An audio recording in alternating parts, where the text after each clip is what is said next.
Sweet and sour fish is one of those dishes that sounds simple but can go horribly wrong if you miss a step. Picture this: soggy fish drowning in an overly sweet sauce. Not today. Let's fix that. Start with a firm white fish, something like cod, snapper, or tilapia. Don't grab salmon, that's a rookie mistake. You want a neutral flavor that can soak up the tangy-sweet balance without competing with it. Cut your fish into bite-sized chunks. If they're too big, they'll stay raw in the middle. Too small, they'll disintegrate in the sauce. Think Goldilocks-sized pieces here, about 1/2 inches each.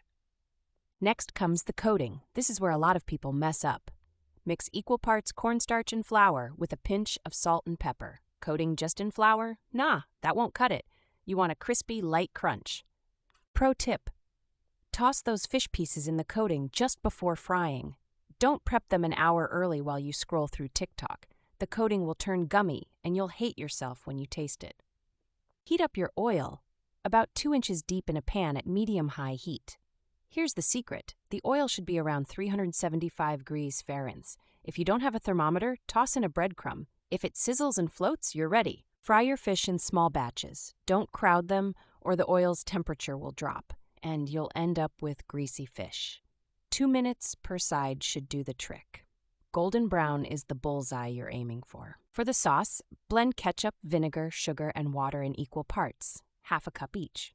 Add pineapple juice or chunks, but don't go overboard or it will be cloyingly sweet. Sweet and sour is a balance. Here's a pro move. Throw in a tablespoon of soy sauce and a teaspoon of cornstarch slurry to thicken things up. That's the kind of detail people miss when wondering why their sauce is watery. While your sauce simmers, toss in some bell peppers, onions, and pineapple chunks. Not only are they pretty, but they add a pop of flavor that keeps the whole dish from being one-dimensional. Combine your fish and sauce at the very last second. Don't be tempted to dump the fried fish in the sauce while it's still cooking.